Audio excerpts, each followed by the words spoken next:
वैदिक ज्योतिष क्या है? आज से 5000 साल पहले हमारे वेदों की रचना हुई। वेदों के अंदर हमारा जो छठा भाग था वो नेत्र था। नेत्र मीन्स निगाहें।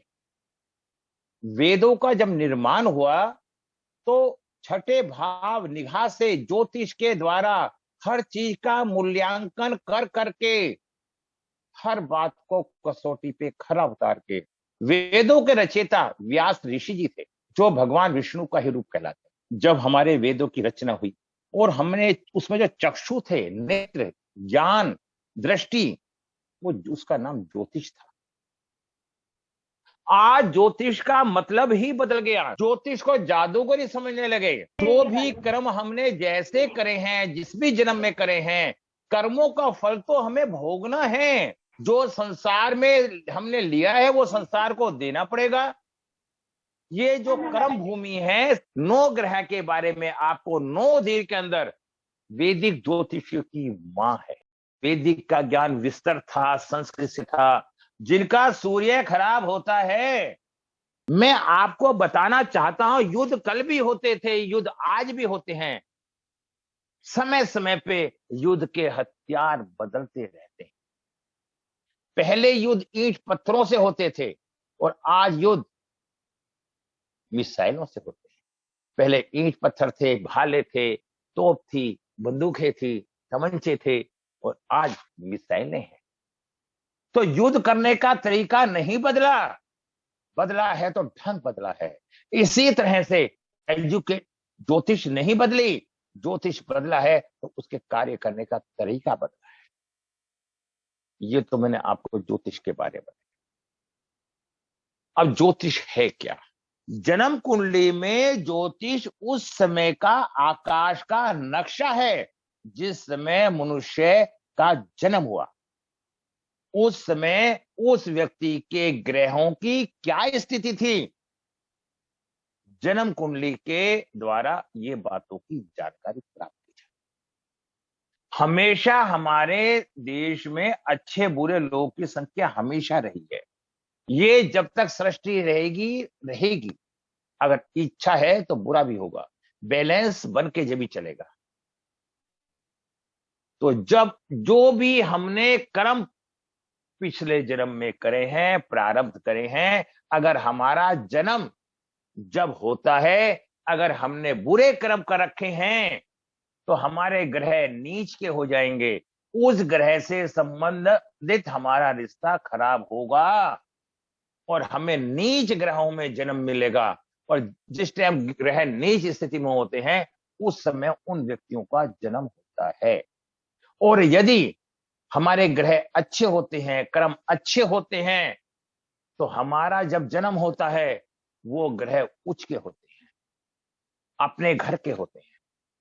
जब उस बच्चे को जन्म होता है तो ऐसा व्यक्ति चांदी का चम्मच लेके जन्म देता है। एक व्यक्ति ये कहता है कि मैं बचपन से दुखी हूं, और एक व्यक्ति का जब जन्म होता है वो जन्म से ही आनंदपूर्ण जीवन को लेके चलता है। जन्म के समय कौन सा लगन, देखिए जन्म कुंडली के अंदर 2 बातें देखी जाती हैं। एक होता है लगन, एक होती है राशि।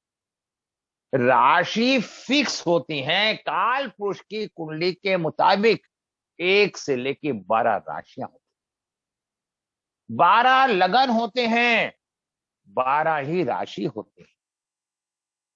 अब आप ये पूछेंगे लगन और राशि क्या क्या है? जिस समय बच्चे का जन्म हुआ, मैं आपको बहुत देसी भाषा में समझा रहा हूं। जिस टाइम बच्चे का जन्म हुआ, जैसे पृथ्वी सूर्य की परिक्रमा करती रहती है, जो 24 घंटे में एक चक्कर लगाती है। हमारी 12 राशियां हैं, 12 भाव हैं। जब पृथ्वी घूमती है, 6 चक्र घूमते हैं, फिर दोबारा क्रॉस करती है तो 12 हो जाते हैं। तो इसी तरह से जब पृथ्वी घूम रही होती है और जिस समय बच्चे का जन्म होता है और पृथ्वी जिस भी ग्रह के पास से, जिस भी राशि के, जिस भी भाव के पास से गुजर रही होती है, जिस टाइम बच्चे का जन्म होता है, उसी समय का वो नक्शा खिंच जाता है, और पृथ्वी 1 नंबर पे है तो 1 नंबर लगन हो जाता है, और 2 नंबर पे है तो 2 नंबर हो जाता है। ऐसे ही 1 से लेके 12 तक कहीं पे भी जब बच्चे का जन्म होता है, और पृथ्वी उसी टाइम की फोटो खींच जाती है। 12 राशियां हैं, 12 भाव हैं, 9 ग्रह हैं। अब ये हमारे 12 भाव है। पहला नंबर मेष राशि, दूसरा नंबर वृष राशि, मेष राशि, वृष राशि, नंबर 3 मिथुन राशि, नंबर 4 कर्क राशि, नंबर 5 सिंह राशि, नंबर 6 कन्या राशि, नंबर 7 तुला राशि, और नंबर 8 वृश्चिक, नंबर 9 धनु, और नंबर 10 मकर, नंबर 11 कुंभ, और नंबर 12 मीन। अब मैं आपको यहां से कहानी शुरू होती है 12 राशि। आप ये मान के चल लो 12 देश, आप ये मान के चलिए 12 डिपार्टमेंट। प्राइम मिनिस्टर के पास 12 डिपार्टमेंट है, हर डिपार्टमेंट का एक मंत्री होता है। ऐसे ही 12 राशियों के अपने अपने स्वामी अलग अलग हैं। जैसे 1 नंबर मेष राशि और 8 नंबर वृश्चिक राशि, इन दोनों का स्वामी मंगल होता है। 5 ग्रह ऐसे हैं जिनकी 2-2 राशियां हैं, और 2 ग्रह ऐसे हैं जिनकी 1-1 राशि है। तो 12 राशि होगी, 5 दूनी 10 और 2। अब हमारे 7 ग्रह हैं, 2 ग्रह राहु और केतु हैं। इनका कोई अपना अस्तित्व नहीं है, ये नकारात्मक सोच है, ये राक्षस के ग्रह हैं, तो इन्हें सौर मंडल में देखा नहीं जाता, और 7 के 7 ग्रह सौर मंडल में चमकते हैं। वो 7 ग्रह समाज का कल्याण करने के लिए कुछ ना कुछ समाज को देते हैं, और ये 2 ग्रह हमेशा नकारात्मक दृष्टि रखते हैं। इन्हें छाया ग्रह बोला जाता है। 12 राशि, 9 ग्रह। नंबर 1 सूर्य, नंबर 2 चंद्रमा, नंबर 3 गुरु, नंबर 4 राहु, नंबर 5 बुध, नंबर 6 शुक्र, और नंबर 7 केतु, और नंबर 8 वृश्चिक, नंबर 8 शनि, शनि बात ऐसा। नंबर 9 ग्रह 12 राशियों के बारे में विस्तार से जानने। 12 हमारी राशियां हैं, 9 हमारे ग्रह हैं, 27 हमारे नक्षत्र हैं, 9 ग्रह 12 राशि। हमारी काल पुरुष की कुंडली में 1 से लेकर 12 तक होते हैं। अब राशि कैसे बनती है? 9 जो हमारे ग्रह हैं, ये संसार पृथ्वी संसार में विचरण करते रहते हैं, चलते रहते हैं। और जब पृथ्वी घूम रही होती है और वो ये ग्रह भी घूम रहे होते हैं, तो जब बच्चे का जन्म होता है, तो जब कोई भी ग्रह उसके पास आगे पीछे जहां भी बैठा होता है या जहां चल रहा होता है, वहां पे ही उस ग्रह की फोटो खिंच जाती है, और वो ग्रह आ जाता है। कोई भी ग्रह कहीं पे भी आ सकता है। जहां पे चंद्रमा आएगा, जहां पे चंद्रमा आएगा उसे हम राशि कहेंगे। अब राशि और लगन क्या होता है, ये जानने का प्रयास। फिर मैं आपको कहता हूं, लगन का मतलब क्या होता है कि जिस समय आपका जन्म हुआ, उस समय आपके ग्रह क्या बोल रहे थे, क्या पिछले जन्म से आप लेके आए हैं। किसी का ग्रह नीच का हो जाता है, ये पिछले जन्म के कर्म हैं, इसलिए वो ग्रह नीच का हो गया। किसी का ग्रह उच्च का हो जाता है, ये भी पिछले जन्म के कर्म है। अगर किसी का सूर्य नीच का हो जाता है, उस व्यक्ति का कॉन्फिडेंस लेवल डाउन हो जाता है। सूर्य जिसका कारक है, अब उसका सूर्य उस सफलताओं में असफलता मिलने लगेगी। सूर्य कॉन्फिडेंस का कारक है, चंद्रमा नीच हो जाएगा तो चंद्रमा मन का कारक है। मैं आपको बताता हूं, हमारी कुंडली में मंगल का सबसे बड़ा हाथ होता है। हर ग्रह का एक रिश्ता होता है। अगर वो ग्रह खराब हो जाता है तो वो रिश्ता बिगड़ जाता है, रिश्ता खराब हो जाता है। सूर्य, मैंने पहले ही पढ़ाया था, सूर्य पिता का कारक है, चंद्रमा माता के कारक है, मंगल भाई का कारक है, बुध बहन का कारक है, बृहस्पति गुरु का कारक है, शुक्र पति पत्नी का कारक है, शनि मजदूर का कारक है, और राहु केतु छाया ग्रह। अब राहु उच्च का हो जाता है तो राजा बना देता है, राहु नीच का हो जाता है तो फकीर बना देता है। ये रिश्ते सारे के सारे खराब हो जाते हैं। और अब हमें रिश्तों को ठीक कैसे करें? इन ग्रहों की आराधना। पहले सारे के सारे रिश्ते ग्रहों के संपर्क में रहते थे, ज्वाइंट फैमिली होती थी। अगर पिता सूर्य नीच का हो गया और वो बच्चा अपने पिता के या पिता तुल्य जो रिश्ते होते थे उनके चरण छूता था प्रतिदिन, तो वो रिश्ते उनके मजबूत होते चले जाते थे। और चंद्रमा माता का रिश्ता होता था, माता मौसी चाची, ये चंद्रमा के कारक। अगर चंद्रमा खराब हो जाता था तो वो ये रिश्ते 24 घंटे साथ में रहते थे तो मजबूत अपने आप हो जाते। ऐसे बुध बहन बुआ का कारक था, बच्चा बुआ के घर जाता था, बुआ के आगे पीछे रहता था, वो रिश्ता ग्रह ठीक हो जाता था। मैंने आपको बताया। अब लेकिन अब ज्वाइंट फैमिली खत्म हो गई। पति एक होता है पति, एक होता है पति से सुख, पति का सुख और पति का सुख। ऐसे ही हर रिश्ते की महिमा है। संतान का सुख और संतान से सुख। संतान हो गई तो समाज में क्या चर्चा हो गई? तो उनके संतान, उसके 2 बेटे, ये क्या हुआ? संतान का सुख। लेकिन वो संतान से सुख है या नहीं, हम अपना नाम ठीक करके अपनी डेट ऑफ बर्थ का बैलेंस ठीक कर लेते हैं। हमारे जो कर्म है अच्छे बुरे, जब हमें ज्ञान हो जाता है, जैसे एग्जाम्पल के तौर पे किसी व्यक्ति के शुगर हो गई और शुगर ठीक नहीं हो रही है, जो शुगर ठीक नहीं होगी तो उसको हम चीनी देंगे, क्या वो चीनी खाएगा? इंदु जी बताइए। नहीं खाएगा सर। वो कब नहीं खाएगा? जब डॉक्टर बताएगा चीनी आपको नुकसान दे, जब नहीं खाएगा ना। ज्योतिष क्या है? ज्योतिष एक ज्ञान है। ज्योतिष कोई जादूगरी नहीं है।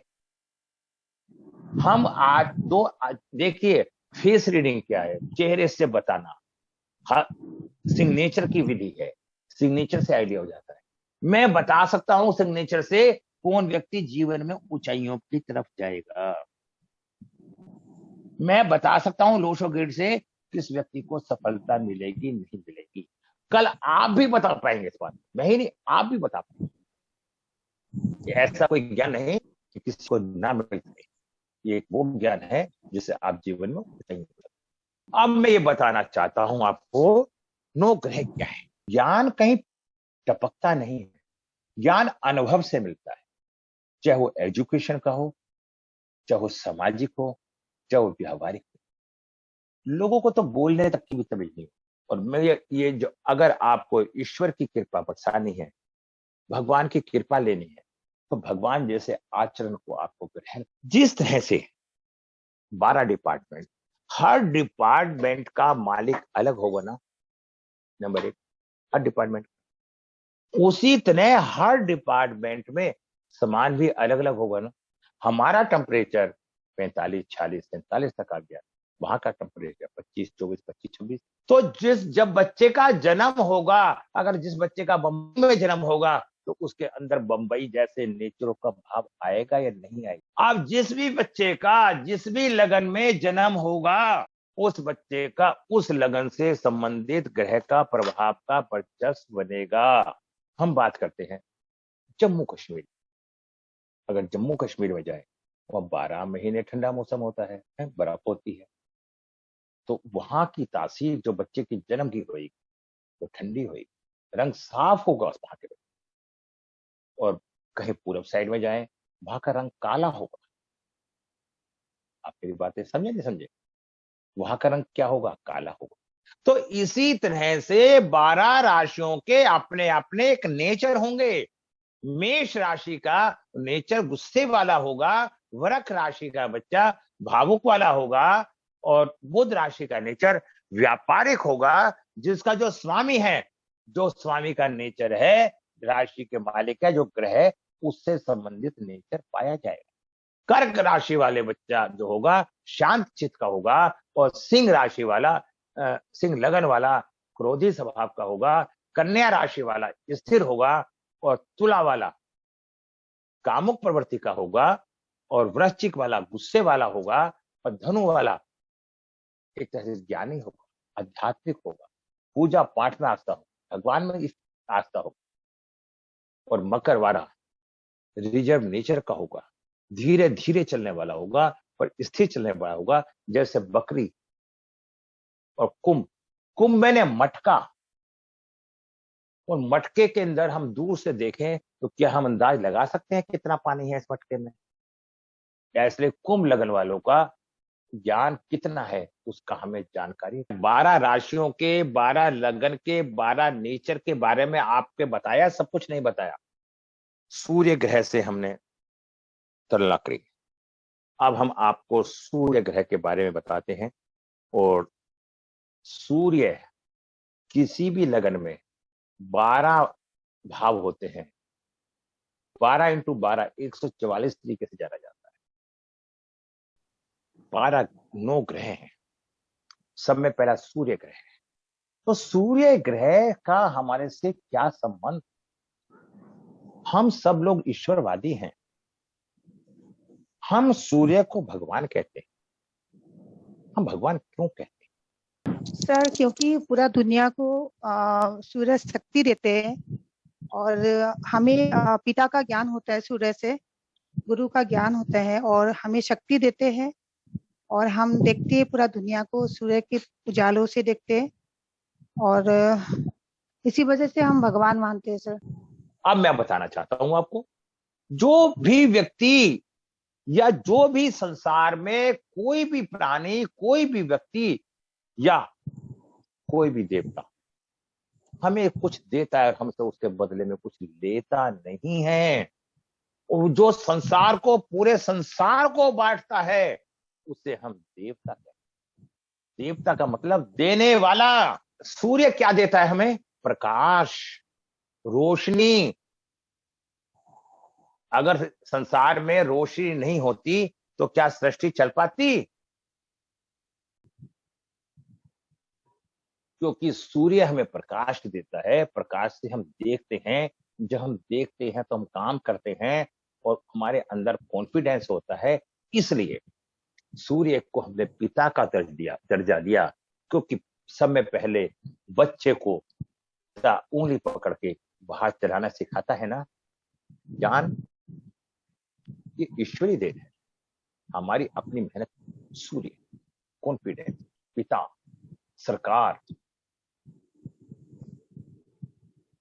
अगर हमारा कॉन्फिडेंस खराब होता है, हमारा 1 नंबर मिस हो जाता है लोशो ग्रिड में, सूर्य खराब हो जाता है, कॉन्फिडेंस खराब हो जाता है, ऐसे व्यक्ति के आमदन के स्रोत में कमी आ जाती है। जिन लोगों का सूर्य नीच का होता है, उन लोगों को पढ़ने में परेशानी आती है, उन्हें अर्निंग करने में परेशानी आती है।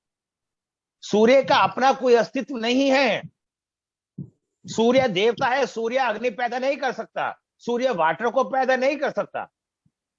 सूर्य प्रकाश दे सकता है, प्रकाश में तेजी दे सकता है। थोड़ा गहराई से समझने का प्रयास।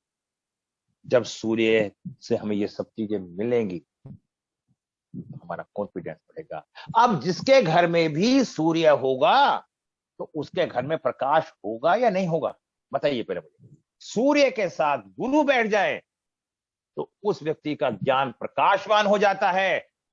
कहते हैं बड़ा चमक रहा है, बड़ा नाम है, नाम उसका नहीं, सूर्य भगवान के द्वारा उसको ज्ञान में एक लाइट लग जाती है। अगर आपके एरिया के अंदर कर्फ्यू लग जाता है और लाइटें बंद होती हैं और किसी के घर में एक के लाइट जल रही हो, तो वो घर दूर से दिखाई देगा या नहीं देगा? जब वो दूर से दिखाई देगा, इसके पीछे का कारण क्या है?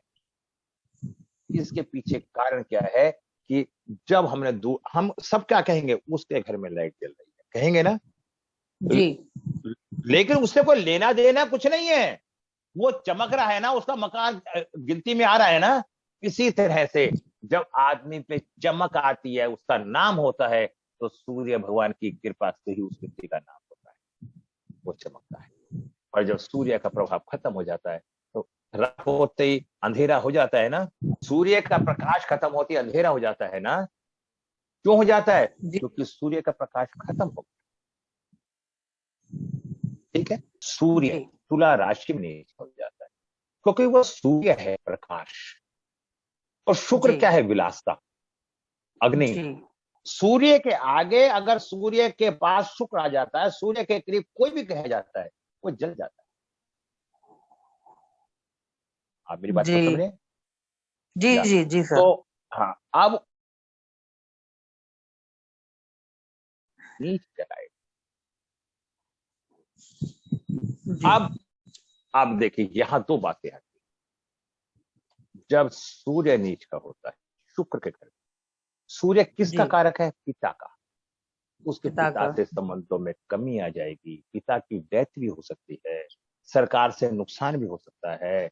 अगर सूर्य और शुक्र शुक्र अस्त हो जाता है तो पत्नी के सुख में भी कमी आ जाती है, क्योंकि सूर्य उन्हें जला देता है, सुखों को जला देता है। ऐसे ही चंद्रमा जब नीच का हो जाता है तो उसकी मानसिक स्थिति छोटी हो जाती है। मंगल कर्क राशि में आ जाता है तो उस व्यक्ति जी की इच्छा शक्ति में कमी आ जाती है। अगर मंगल नीच हो जाता है, मंगल खराब हो जाता है, तो पति पत्नी के सुख में कमी आती है। बुध ग्रह जी सर। जब नीच का हो जाता है तो उसके पास पैसे का अभाव हो जाता है, व्यापार चल नहीं पाता। अगर गुरु जी नीच का हो जाता है, लोगों की जी शादी नहीं हो पाती। और 85 में जिनका जन्म है, आप जी जितने 40 साल के आसपास के हैं, 85 के जन्म वालों को देखना, उनका पारिवारिक जीवन अच्छा नहीं होगा, तलाक हो जाता है, पति पत्नी का सुख नहीं होता, शादी नहीं होती। 85 वाली लड़कियां बहुत मेरे संपर्क में है जिनकी शादी नहीं हुई आज तक। अगर शुक्र अच्छा है, शुक्र जी लग्जरी जीवन जीता है, शुक्र विलासता होता है, शुक्र आनंद होता है। एक बार कोई लड़की लड़के जा रहे थे तो जी किसी दूसरी लड़की ने उस लड़के को प्रपोज करा कि मैं जी फ्रेंडशिप करना चाहती हूँ, आई एम एग्री। जी अब एक लड़की को एक लड़के ने प्रपोज करा, उसका शुक्र अच्छा था तो उसने प्रपोज को कोई बुरा नहीं माना। अब जी एक लड़के ने एक लड़की को प्रपोज करा, जिनका शुक्र खराब होता है जी वो सती सावित्री के रूप में बन के रहते हैं, और जिनका शुक्र अच्छा होता है वो शुक्र के आनंद को लेकर जीवन जी रहे हैं। इन बातों से हम लॉजिक हर एक एक बात को पढ़ सकते हैं, ज्ञान को हासिल कर सकते हैं। शनि शुक्र नीच का कहां होता है? कन्या राशि। बुध शनि शनि नीच का कहां होता है? मेष राशि में।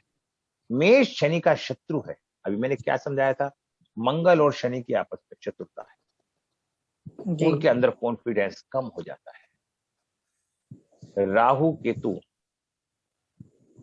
का अपनी कोई राशि नहीं है, जी लेकिन फिर भी राहु को धनु राशि में उच्च का कहते हैं और केतु को धनु राशि में नीच का कहते हैं।